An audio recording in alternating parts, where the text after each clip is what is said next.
I am so excited to welcome you not only to Jacksonville, but to the launching of the podcast called The Covenant, more specifically, the Sistah Covenant. And yes, I did say sister. What is the covenant, the Sistah Covenant? It is a circle of friends, my friends for 20, 30, 40 plus years, your friends, all of our friends, coming together in a safe space at a time such as this. We as women of color, we are counted on to nurture our families, our children, our significant others, our spouses, our community, our corporate boardrooms, and everything in between. But who fills our cup? I think about flying, and when we get ready to take off, what is said to us first? Put your oxygen mask on first before you can assist others. And that exactly is what the Sistah Covenant is all about. A safe space to encourage, to listen, to cry a little, laugh a lot, but most important, to empower and to fill our cup. Good morning. Great getting up Sunday morning. Welcome to the Sistah Covenant. We are in our third month, and this is our 9th podcast. And God just is amazing, and He is continuing to allow Sistah Covenant to walk in its full purpose, and that is touching lives and making a difference and bringing women together at a time such as this in a safe place to be empowered and to empower one another. So we thank you this morning for being with us. And we have a powerhouse guest panel with us this morning. But before we get to that, I want to again thank you for supporting the Sistah Covenant with your apparel purchases. Now, I know some of you have received your beautiful t-shirts, caps, and masks, and some of you have not. And I apologize and I ask for your patience. You should have received an email from Penman to let you know when your merchandise will ship if you've not already received it. If you have not received that email, please contact us. If we can get our email up, keepers@thesistahcovenant.com.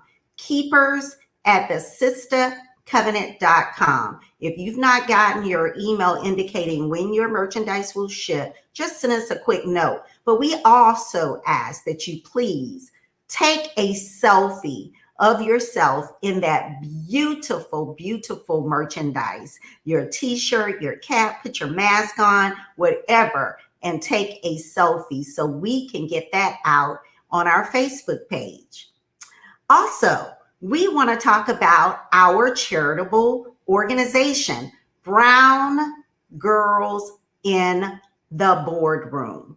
You may have joined in back in December, early December, when Melissa Fulmore Hardwick was on our show, and she told us about Brown Girls in the Boardroom and the phenomenal things that she is doing with that not-for-profit organization that was birthed in her soul back in August of this year. So please sow a seed. And by doing that, if you make a purchase of Sistah Covenant apparel at $100 or more, $10 will go directly to Brown Girls in the Boardroom. And you will see us present that big check, just like we did with our other charitable organizations, NAMI and a Sister Accord back in January. We'll have that big check in one of our future podcasts. Okay.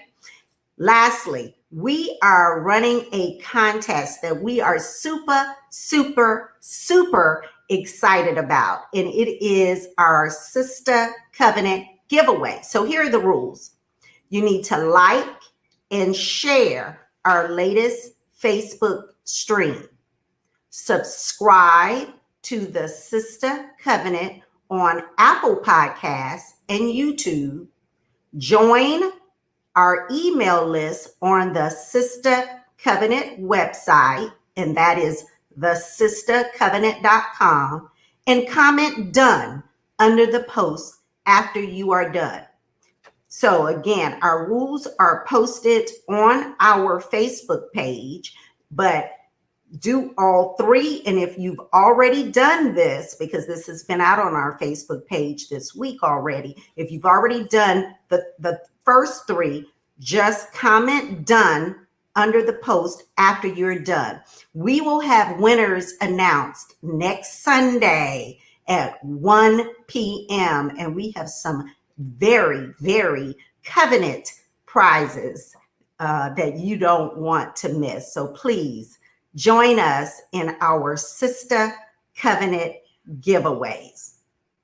And then lastly, join us on our private group for our Sistah Circle right after this podcast. While you're getting ready for your church stream, join us, and we will just have more after podcast conversation with our guest featured sisters that are going to be on with us this morning. It'll be great conversation, and you'll get to know a lot of insightful information from these phenomenal women.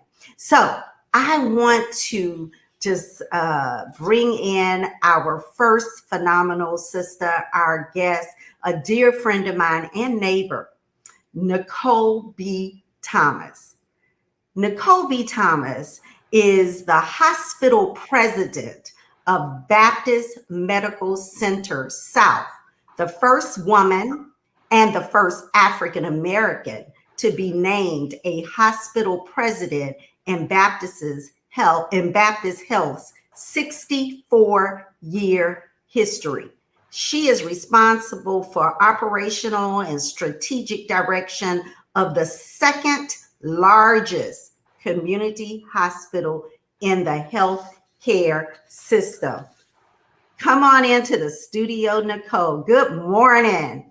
Good morning, Pat. How are you? I am wonderful. And don't you look beautiful in your red? This is Heart Month. This is Valentine's Day, of course, Black History Month. So we got it all covered with you. Only you can put it all together like that. Amazing. Amazing. Simply amazing. Where Nicole, you are a big deal. You are a big wow. So tell us about the journey of Nicole B. Thomas. Well, Pat, I am not different than all of us who are gathered today. I'm a Black girl born to teenage parents who grew up in South Park. That's a neighborhood in Houston, Texas. I was raised by my grandparents, and they had big dreams for me. And I'm still chasing those big dreams with a desire to leave the path I'm paving smoother for those who will come behind me. And I want the younger generation to go farther and faster than I have. So it's just a blessing for sure. Nicole, I've heard you tell your story, and I've heard you say you could see being in this role. You saw yourself as a hospital administrator. How did you see yourself? Did you have mentors back home? Did you have women that did this role that you modeled behind? What did you see? Yeah, it's been a 20-year journey, Pat, and with the help of faith and my family and some fortitude, I was able to get my dream job. But let me tell you, how I kind of figured out that that's what I wanted to do. I attended a magnet high school for health professions at home, and I learned that I have a healthcare heart, but I just wasn't cut out to be a clinician. And so I discovered I actually have a business brain. I was organized, and I would say, some would say I was bossy, much like my first mentor, my grandmother. But while at Dillard University, the HBCU in New Orleans, I found the public health curriculum, and it matched my natural abilities perfectly. And when I told my grandmother that that's what I wanted to do, I'm going to major in public health, she said, "Girl, what is that? You better find something we heard of, like nursing or pharmacy or something." And that's a life lesson, right? Everybody's not going to support your dream, and that's okay. It's not their dream, it's what motivates you. So I actually had the opportunity to intern with Miss Peggy. She was the vice president at Charity Hospital in New Orleans, and that became my goal. I wanted to be what I saw. And so I knew I was going to need to get my master's degree. So I went to the University of North Carolina in Chapel Hill. And that's where I understood I was going to have to get a little scrappy to get through, because it was the first time that I was not the smartest kid in the room. I was in a room full of smart kids, and I was not the most popular kid in the room. I was in the room with a whole room of popular people. And so I learned I was going to need a tutor. I learned what it was like to be chosen last for the group project. And all of that got me ready for what was to come in corporate America. And I actually came to Jacksonville for an administrative training program at Mayo Clinic in the late 90s, and spent 9 years there learning both the hospital and physician clinic operations, and that would ultimately make me a highly sought after executive. And that was one of the unique skills that attracted Baptists to us. So we had actually moved to Houston, where I was with my family. My husband and I were there. I was working in the Texas Medical Center, and a headhunter called and asked if I'd come back to Jacksonville. And I said, "No, who comes back to Jacksonville?" But it turned out I would. I came back because of the then CEO, Hugh Green. He offered me my dream job, vice president of operations. But he told me that one day I could be a hospital president, and I worked nonstop to get there. And so I'm grateful that in 2016, I was named hospital president at Baptist South. That is an amazing story, Nicole, and we are so fortunate in Northeast Florida to have you. So we're going to need to put a blocker on your phone so no more headhunters can come knocking on your door. But we know that being the first, again, we're in Black History Month, right? So being the first is a blessing, but it can be a burden to some degree as well. Talk to us a little bit about what you've been able to navigate politically in the space in which you find yourself. Sure. Well, first, let me say thank you, Lord, for the blessing, because it is indeed a blessing to be the first. Breaking glass is a lot of fun. But as you said, it also comes with, I call it responsibility, having a platform to encourage, to inspire, to uplift all that are connected to me. That is a blessing, and it is a responsibility. And it comes in not wanting to mess this up for those who come behind me. I am proving to many who were doubters that an African American, a woman, can be a successful hospital president. And so I'm hopeful that choosing the next one will be easier because they've seen it before. And I'm also responsible for the 300 plus patients that are in our care on any given day, and the 1,500 employees who are caregivers at Baptist South. I carry their joys, their sorrows. I'm a coach, a cheerleader, a confidant. I'm connected to them so that I can create an environment that they can be their best selves at work, and that will always result in delivering the best interactions, the best care for our patients and families that ultimately helps us reach our goals as an organization. So, Nicole, we've been in this pandemic world globally for 10 months. And Baptist, as we said, is a huge, huge healthcare system. How are you and your team helping with the health disparities that have been peeled back, caused in large measure by many factors, in especially communities of color, underlying factors, but the veil has been somewhat removed due to COVID-19. Talk to us a little bit about that. Sure.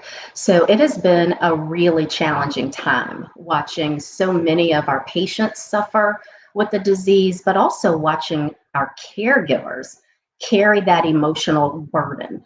But that is in service to our community. It's the only reason we are here. That's why we exist. And we've long known that your zip code, where you live, is the greatest determinant of health. And it shouldn't be that way, but it is. And so Baptist is connected to those who need the most support, those vulnerable communities. I just can think of a couple of examples that we've been able to put forth during this very isolating, challenging time for people. The food that we prepare for sale in the Baptist cafeterias that we don't sell is repackaged and delivered to seniors via Meals on Wings. It's a partnership that we have with UNF. And so you can imagine the seniors who perhaps are food insecure, but certainly could be isolated as well. Having that delivery has just been a godsend. And we're really, really blessed to have that partnership. Another devastating effect of COVID-19 is the increase in mental illness and drug and alcohol abuse and use. And so we have been able, with the partnership with Gateway Services, to connect our patients who get service in the emergency department to this program through Gateway Services to be able to speak with a peer where they can share similar experiences and be able to talk to a peer about entering treatment. And we found that in sharing personal experiences with a peer, many patients enter treatment and get connected to recovery resources. So we're grateful for that as well. And we also have partnership with many of the faith communities, working with our churches to make sure that folks have the information they need on prevention, on just staying safe during this period of pandemic. That is amazing. So thank you for all that you're doing. And please, I don't know how we get to know all of that information and how that's communicated out, but that is good stuff to know. So thank you for sharing that, Nicole. We know that you are entrenched in the community. You do a lot of good personally. And one of your passions, I know, is around heart. And this is Heart Health Month with the American Heart Association and the Go Red for Women campaign. You served as the 2020 chair for that, and it was an amazing campaign last year. Talk to us a little bit about the Go Red for Women campaign, what that initiative is all about, especially in communities of color. Thanks, Pat. So the Go Red for Women campaign is associated with the American Heart Association, and it is all about raising awareness about the risk of heart disease. And I got involved because it's personal for me. My mom lives with high blood pressure. My grandmother has suffered a heart attack and a stroke, and the fight continues. So my sisters and I, we've decided that we're going to do whatever it takes to live longer, healthier lives with our mothers and grandmothers. And so it is a joy for me to share so that folks know what I know, and we can help each other along this journey.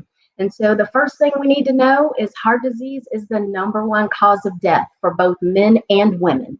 And 1 in 3 women will die from heart disease. And nearly 50,000 African Americans die every year. But only 1 in 5 of us believe she's personally at risk. And we don't often know the signs and symptoms of a heart attack. And so I know you have a physician on next, but I just wanted to share that chest pain is not the only warning sign. Women often experience shortness of breath, nausea, vomiting, or back or jaw pain. And women should also look out for dizziness or feeling lightheaded and fainting, or pain in your upper abdomen or your lower chest and extreme fatigue. And all of those, it's not just a man's disease, right? It impacts us in a significant way as well. But the good news is we can do something about it. And you know what I'm going to say. It has everything to do with our lifestyle changes, what we eat, how much we move, and absolutely you have to quit smoking. No smoking, no vaping, right? We have to make healthy choices and recognize the signs and help save lives. And I hope you'll join me in supporting against heart disease. You can make a donation today at firstcoastgored.heart.org. Thanks, Pat, for letting me do my public service announcement. You are welcome. And Nicole is going to be with us hopefully after our conversation, after the conversation a little bit later, and you can give more information out, and we can put that information in the chat as well. And the good thing about Go Red for Women, it's national. So for our women and men that are tuning in all across the country, they have a campaign going on right now as well. Am I correct in that, Nicole? Absolutely, absolutely. But the website I gave you is for Jacksonville. But all of the proceeds is all about awareness across the country, because this is a nationwide issue for all of us. That's right. We're in many pandemics. This is one of them, and it's a silent killer. Nicole, you promised to come back to the Sistah Covenant? I promise. Absolutely. Well, thank you so very much, and we'll talk to you in a little bit. Sounds good. All right. Bye.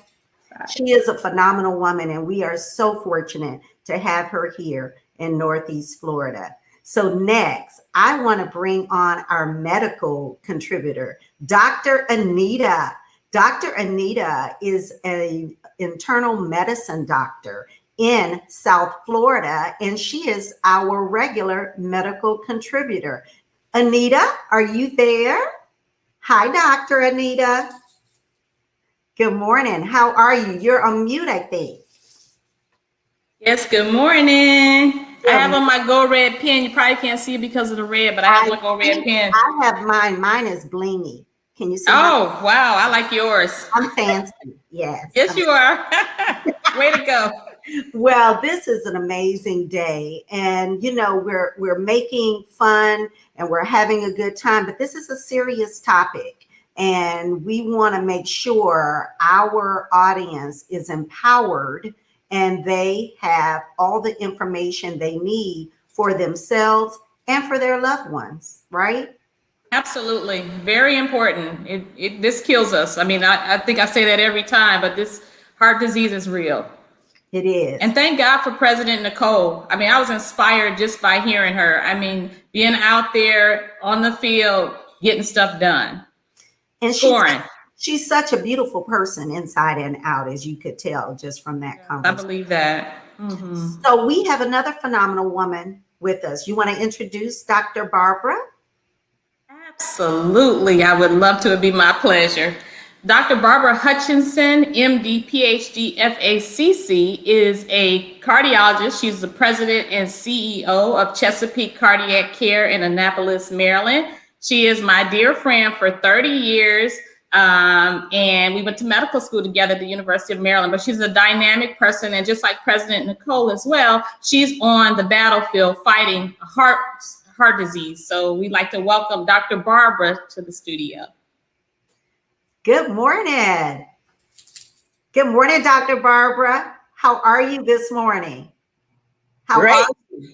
Great. Glad to be here. You look beautiful in your red.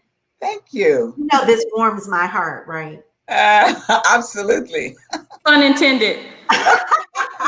Well, we are so excited to have you, and I'll get things kicked off. Tell us, what is, we hear the word cardiovascular disease. What is that exactly? That's a great question. Cardiovascular, like the word says, cardio, that's the heart, and the vascular, the vessels of the heart. So when we talk about cardiovascular disease, we're talking about those diseases that affect the heart vessels. So the heart is first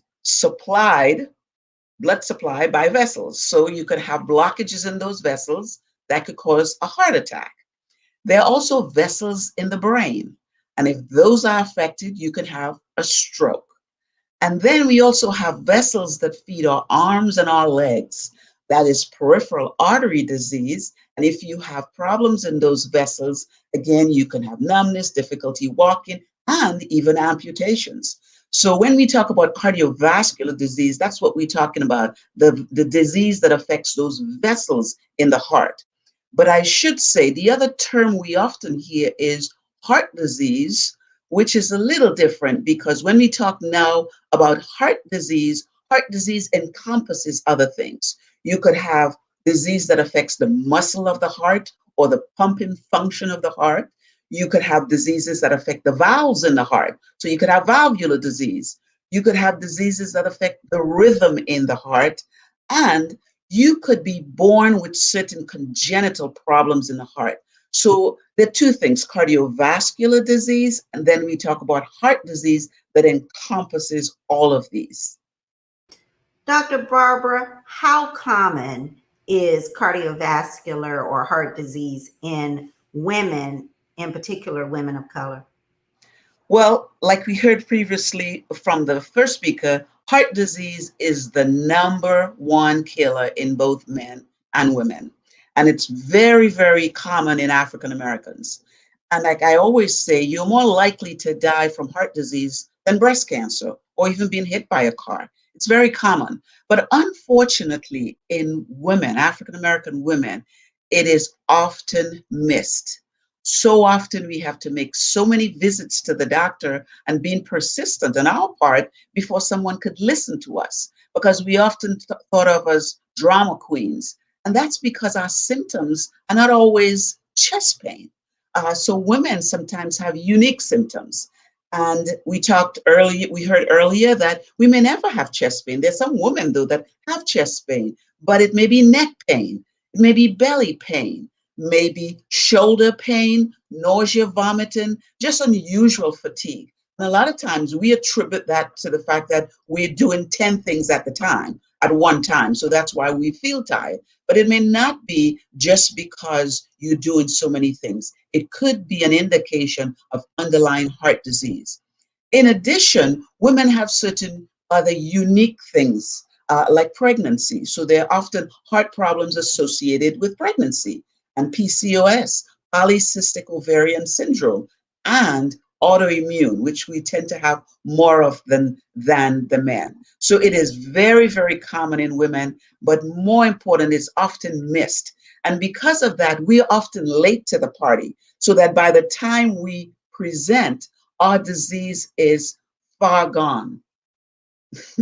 And that is very sad.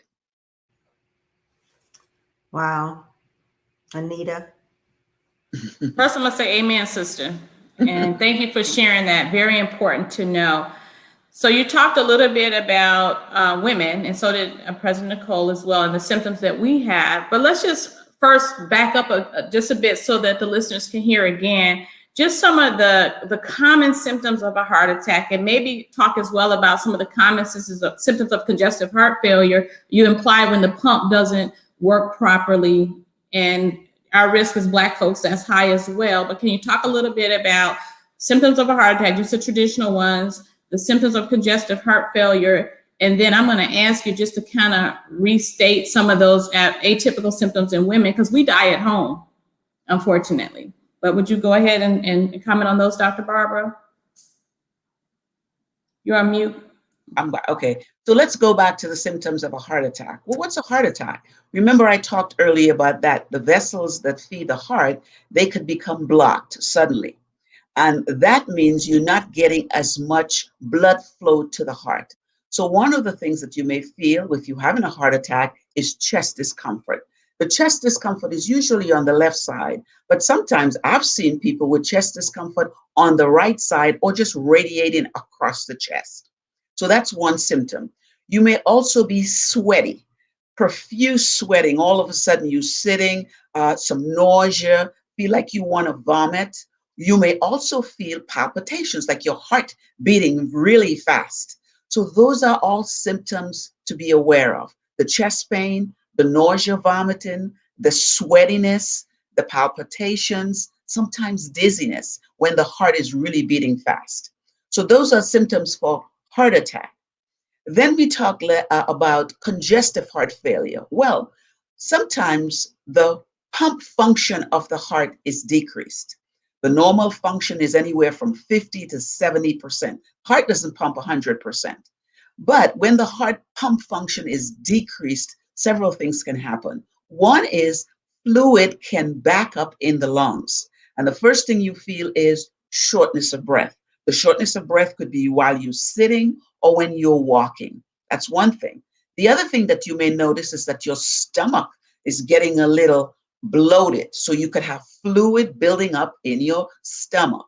You could also have fluid building up in your legs. So swelling in the legs, bloating in the stomach, shortness of breath, even at rest, even before you walk.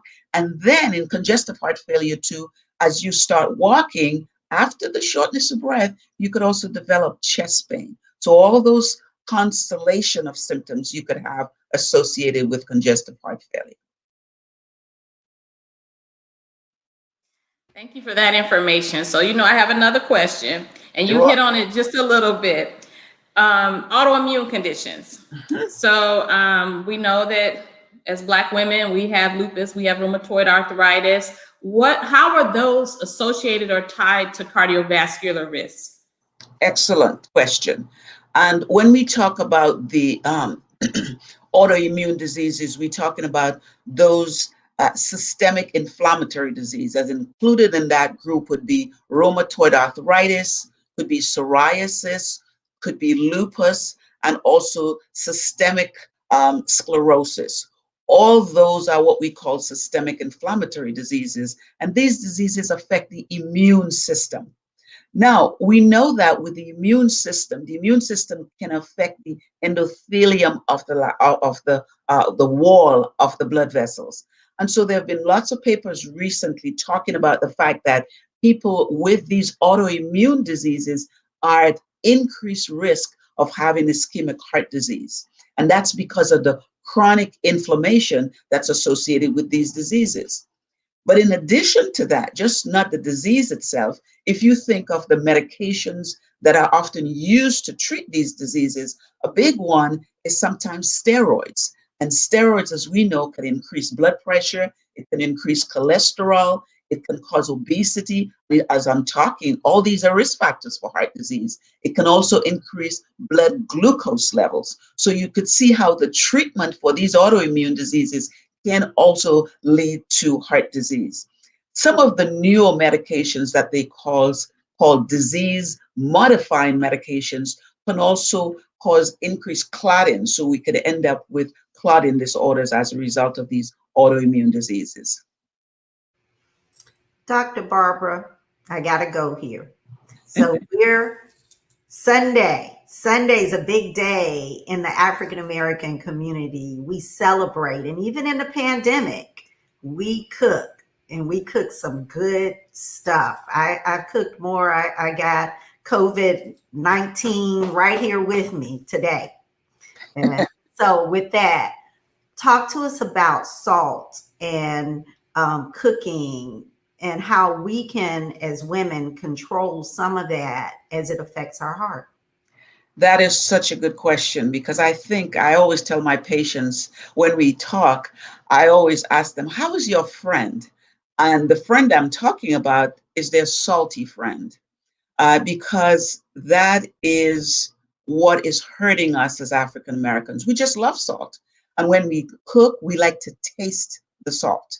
And we now know that salt can give rise to lots and lots of different cardiovascular problems. There's a strong relationship between salt intake and blood pressure, no questions. And there have been a lot of studies showing that as you decrease your salt intake, you can lower blood pressure. But in addition to that, it also affects kidney disease, believe it or not, stomach cancer, and osteoporosis. These are all things that salt affects. And I know it's difficult to say stop eating, because it's really a training. You have to train your taste buds. But the first thing I would say is, around the dinner table, I think it's important for us to be very honest, because, you know, some of us have grown up in an environment where what mom, dad, or grandparents had, we weren't privy to. But I think it's important to share around the dinner table at times exactly what you're dealing with, because that can help us to be more empowered. It can really get us going. Say, oh, mom has high blood pressure, my grandmother has high blood pressure. Well, for sure, I want to break the cycle. So that's the first thing. Let's be honest in what we're dealing with as adults, so that our children and grandchildren would know what's going on. Then the other thing is, I talked about salt and the adverse effects of salt. And it's a matter of retraining the taste buds. So as you cook, if you don't add salt, increase the spices, because you could put a lot of other spices that could substitute for the salt.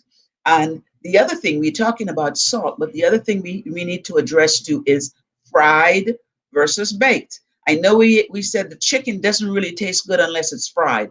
Now there are these fryers that you can use that you don't put any oil in, and it tastes the same. Decrease salt, decrease the fat intake, make sure we are honest.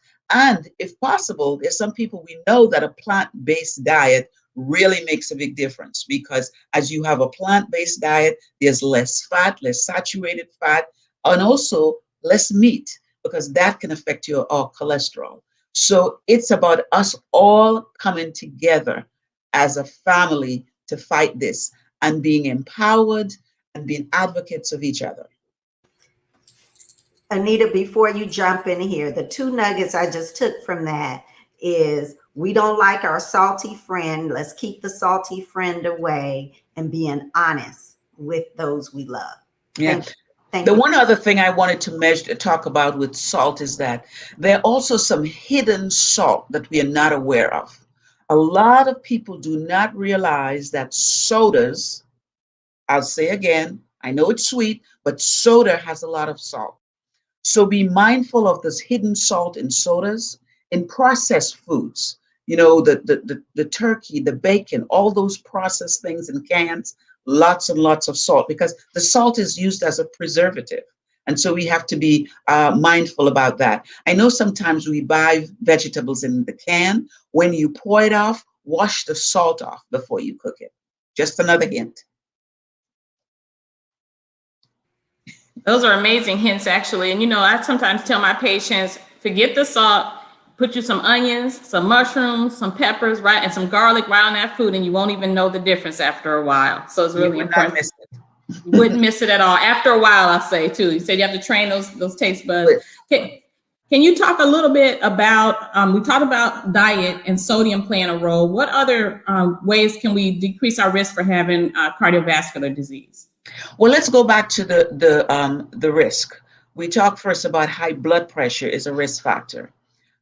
Again, I can't impress on you, it's important to know your numbers. And the lower the number, the better it is. We shoot for less than 130/80, especially if you've had any kind of cardiovascular problem, whether it's a stroke, a heart attack, kidney disease, diabetes, it should even be lower. Watching your salt, because that can decrease your blood pressure. Exercising, get moving. I know with COVID, many of us have been sitting at home sometimes for 8 hours. We have to make ourselves get up and walk. And just a little secret, you do not have to go to a gym to exercise. That's You right. can exercise at home, watching the news. Instead of sitting, you stand, walk, get on a trampoline while you watch your favorite show. So exercise, keep it moving. Know your numbers as far as your weight. What is your weight? What's your BMI? The magical number is 25. That's calculated based on your weight and your height. Where are you on that scheme? Are you 45? Are you 20? Know where you are and know what you need to do, because decreasing your weight can decrease your risk of high blood pressure, your risk of diabetes, your risk of cholesterol. And we talked again about cholesterol. As you shop, watch reading the labels. Decreasing your fat intake, your calorie intake, all those are good. We heard earlier about tobacco use, and that includes vaping. Decreasing tobacco intake, those are all things that we can do to decrease our risk factors. But start first with knowing where you are. What are your numbers? As a housewife or as a business person, you know your business numbers. In the kitchen, you know what you need based on your walking food closet. The same thing. Let's all know what our numbers are so we cannot be a statistic. You have the last question, Dr. Anita. All right, sounds good. Thank you, Dr. Barbara. That awesome, amazing information. And I think that the last question, I'm going to skip to you as an entrepreneur. You have a lot of medical information, but you also are a very successful cardiologist in Annapolis. Tell us your secret to success. Well, I think the biggest secret for me is recognizing early that as a medical practitioner, I'm not a business person. And so very, very early, because that's the route I wanted to take, I surrounded myself with business owners, and this is business owners in different sectors, because I realized the problems we have managing a medical practice is the same thing you have managing a construction or an engineering company or an attorney's group. So I am involved in a lot of business groups. The one that I've been involved with for the past 10 years is Women Presidents Organization. Women that are all presidents and CEOs of their companies. And it has been an extraordinary opportunity that I've had. And the second thing, I'm a woman of faith. And my favorite verse in the scripture is, delight yourself in the Lord, and he will give you the desires of your heart. So that's the first thing I do. I always delight, because as I delight, then I'll get all the desires of my heart. So those are my two big secrets. Amen. Amen. Thank you for that, because that's what makes us whole. There's no one thing that makes us whole, and that's why we are so dynamic.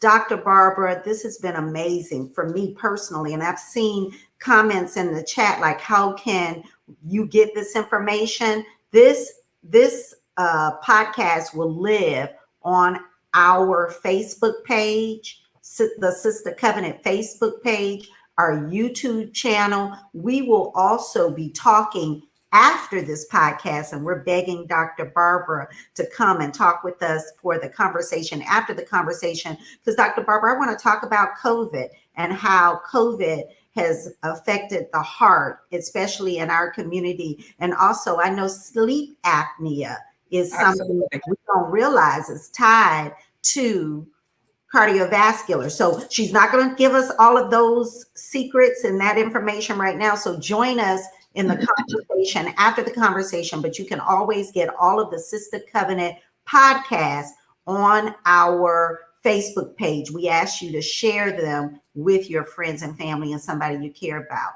Dr. Barbara, you are amazing. Thank you so much. Dr. Anita, love you to life. Thank you, Thanks for ladies. having. Thank you, thank you, thank you. Wow, that was a lot of good information. And like I said, what I took from that is salt is not our friend. And what you think is sweet also has salt in it. And we know that sugar is not our friend either. So it's about retraining your taste bud, your palate, so you can enjoy your food, but your food isn't killing you. So with that, I am delighted, absolutely over the moon, to welcome our next guest, Brenda Jackson. Brenda Jackson is an award-winning New York Times and USA Today best-selling author. She has over 130 novels to her credit, 3 movies to her credit, and she is the executive producer of her own movie company, and she has a big project on the wings, and she was the first African-American author to receive such accolades. So help me welcome my dear friend of over 35 years, Brenda Jackson. Hey, Brenda. I think you're on mute. Oh, I'm on mute. That means Yes, we hear you now. Good morning. Good morning. How are you? good morning. I am wonderful. This beautiful Sunday morning, February, Valentine's Day, the month of love, heart awareness. I'm in my red. What can I say? That's right. And one other big day. This is your birthday month. So February. Yes, it is. Yes, it is. A happy belated birthday. So Thank Brenda, Yes. your bio, along with all of our phenomenal guests today, your bio is on our website, and you're going to be our sister of the month for February. So we encourage all of our guests to go out and read all about you. But tell us about your journey. Tell us who Brenda Jackson is. We know you have fans far and near, but give us a little snippet into who Brenda Jackson really is. Well, first of all, I'm Pat Sam's friend. And my journey was one that took me because I wanted to show that Black love existed. I believed in romance. I fell in love with my boyfriend at 14. I got married at 19, and we were married 42 years before he passed away. So I believed in romance, and I believed in the happily ever after ending. So my journey took me beginning with the wanting to prove that Black love existed, because the major publishers did not think that. So first of all, it was proving that Black men were out there, good Black men were out there, that they were not all incarcerated, that they were not using and abusing women, that there were men that were wealthy, that women had dreams just like any other women. And just like when we read a romance novel, that we want to see ourselves on those novels. We didn't necessarily wanted the blonde-haired, blue-eyed hero. We wanted our own hero that we actually had. So the journey, the challenge was convincing major publishers that Black love did exist. So Brenda, when you Yes. got started back in 1995, we were co-workers. So Yes. you had a young family, as you just indicated, you had married the love of your life. So you had a firm, committed relationship. You were a corporate executive for an insurance company. Why romance writing? And what drove you in all the no's that I know you got back at that time to continue to pursue your passion? Okay. First, romance. I was Miss Corporate America. So I wrote love stories when I was in high school because I believed I grew up on the Cinderella, the Snow White, all those stories that in the end, and they lived happily ever after. Those are the stories that appealed to me. But then I was corporate America, but I wanted an escapism. And I think a lot of women, we're all into everything. We're everything to everybody. I was the wife, the mother. I was Miss Corporate America. So once in a while, you do all of that, but you want to escape. You want to live in your world of fantasy. There's only but 5 minutes. You cut the television on, you see the news. It may not be what you want it to be. So you could just relax and you could read a novel and you can escape. You have that breathing space. Well, when I was taking my breathing space, because I did write a little bit, I would tell myself, I could do this. I could write something like this, but I want to write about women and men that look like me. So even with the husband, my job and everything, you find time to do the things you want to do. And when I decided to write, it was just a world of escapism and to show that Black love did exist. I pulled what I knew. I knew I was in a loving relationship. I knew my relatives, my friends, my co-workers, they were in loving relationships. So the myth that Black love was not out there, to me was foreign. So that's one of the reasons that I got into it.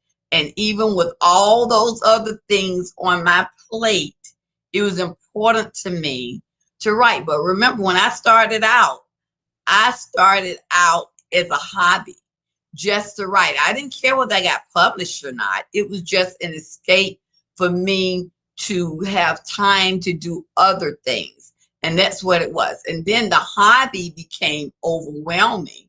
And then I had to make a choice of whether or not you can do both.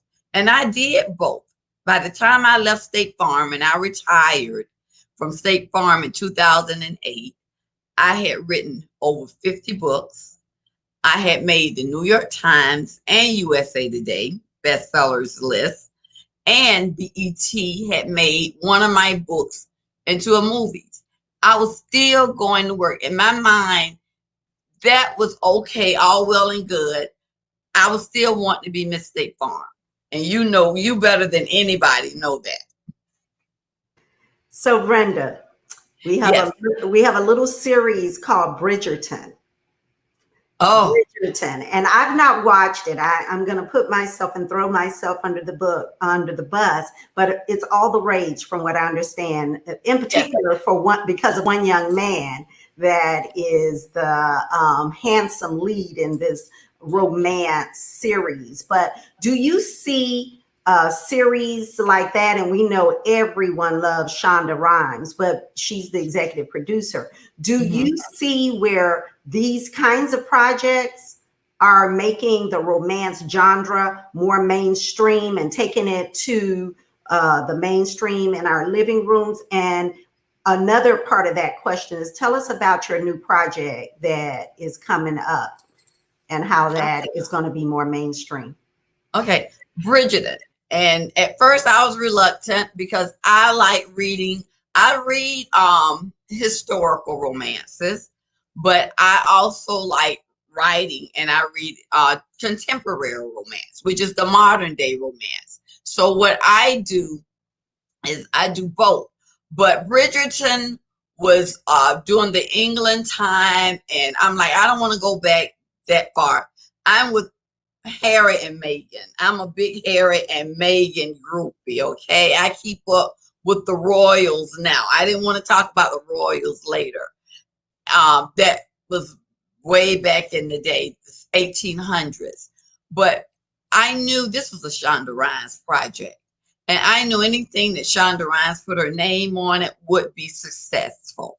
I had read the Bridgertons 20 years ago, 15 years ago, because the series been out just that long. And I knew what it was. It was about England history, where there were no Black people in Julia Quinn's books at all. I know Julia, and there was no Black people because she told basically England as it was. So I knew, okay, if Shonda's going to do this, this is going to be pretty interesting, because I was caught up in Scandal. I was caught up in How to Get Away with Murder, Grey's Anatomy. So I wanted to see what Shonda would do with this.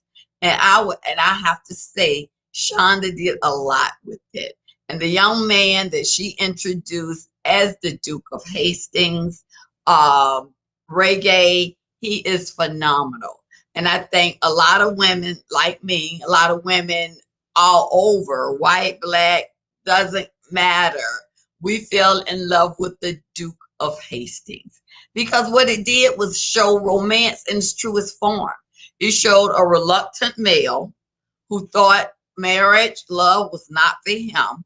And it showed a very strong woman who basically, in the end, showed women empowerment. And that's what romance is about, women empowerment. Because you take a strong female, and then you take the most ferocious animal on earth, which is the male, and you bring him to his knees. And that's what we enjoy seeing about Bridgerton. And the one that came to his knee is such a handsome man, Pat. You need to watch Bridgerton because it's really a good movie. And about the show with Bobby and I, yes, I think Bridgerton is going to bring romance to the, just to the household where people before, I don't read romance novels because they're that fluffy stuff. Now they're seeing that romance is love. Romance is just an expression of love. And Bobby Smith from Jason Lyrics, we met years ago, and we always knew that romance, black love, was one day going to come into being. And we wanted to be ready. And every year, Bobby and I would reconnect and say, this is going to be our time. This is going to be our time. And so we knew this year, because of all the social unrest and, everything was being called attention to Black lives, not just the negative Black lives, but all the positiveness and what Blacks can bring to the table. We decided to go into partnership to be ready. And the knocks that we have gotten on our doors where Hollywood is ready to tell stories, positive stories of Black love is phenomenal. And we are ready to take it out there. So that's a great segue. Selena Montgomery, tell us about your relationship and who that actually is and how that is the epitome of irony in the whole Black Lives Matter and movement. I met Selena, and that's, when she told me her name wasn't Selena, because that was her pen name.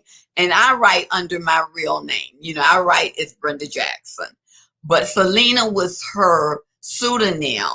And I was approached by my publisher to give a quote for this young lady's book, Selena Montgomery, and she was writing adventure and suspense romance. So I'm like, okay, this is something maybe I want to get into one day. So I need to read her book to give her a quote. And I was very, very taken with the book. It was an outstanding book. And then when we had a book signing together, that's when she told me, she said, well, Selena Montgomery is not really my real name. That's just a pseudonym. My real name is Stacey Abrams. I'm like, oh, okay.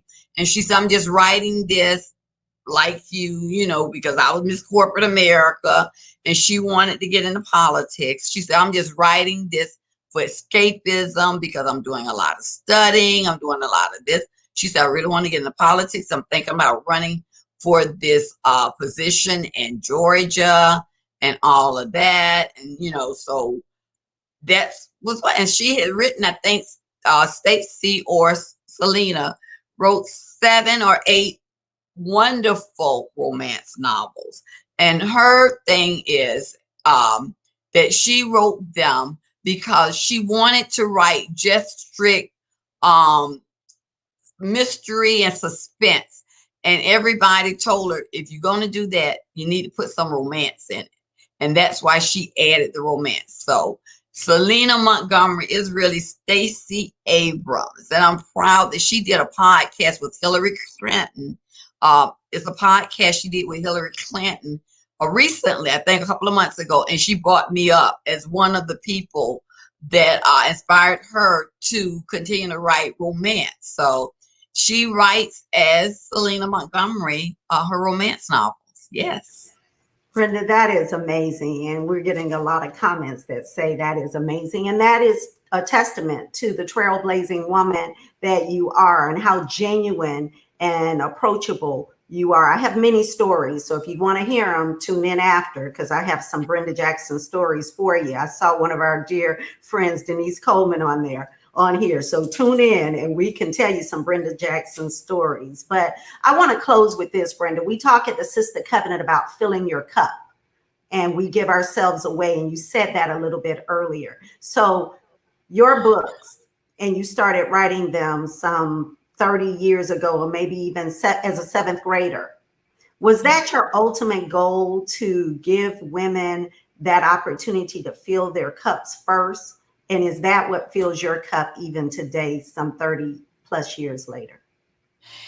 It is. I think women, like I said, we want to be everything to everybody. And so sometimes we don't know that, or we think we don't need to cultivate ourselves. We need to take a break, give ourselves breathing space. We have so much to deal with. And I tell women, and I have to remind my readers, that I write these books for entertainment purposes only. Even though they think the Madeiras do exist, or the Westmorelands are out there. I have people that call. I am in Texas, and I'm trying to find a way to Whispering Pine Ranch, and I have to remind them that does not exist. Catalina Cove is not an hour drive from New Orleans. It does not exist. But for that little while, you want to feel like you're in power, even when you're not in power. And I want to spread the love. I believe I shared a beautiful, loving relationship with my husband. And when I write my stories, I put a little part of all of that in my books. My cup is overflowing, but I want other people to drink of that cup, to know that true love can be possible. And it's more than just the love scenes, the sex in the books. It's about communications. It's about finding yourself, finding each other, finding that balance, accepting that you are who you are. Your mate is who he is, but how you can make it work. I have looked at certain people and say, Lord, I know they got married, but what happened? Because they seem like totally different people now, but something got them together. Whatever that is, find it and retain it. Because there's a reason you married somebody, that two people married, and your goal is to keep it. Keep the fire burning, keep the love stirring, because love in its truest form is love. And nothing is greater than the love, especially Valentine month. I'm going to put my Valentine plug in there. Nothing is greater than the love between the male and the female, the husband and the wife, the significant others. I really believe that. Well, Brenda, you have ended us this morning on a good note. We still got to go to church, y'all. So don't let Brenda get you, side railed on that. And my mother, who was an avid Brenda Jackson reader, she is up in heaven loving this conversation. So Brenda, thank you. Thank you so much for coming today. And you will be back. You will be back. And we're going to talk a little bit after our conversation, Sister Circle conversation, after the conversation. So again, thank you for joining us this morning on the Sistah Covenant. This has been a lot. Y'all share this, like this, and make sure you get to the conversation after conversation. So as always, be bold, be brilliant, be brave and beautiful, and be blessed. Have a good day.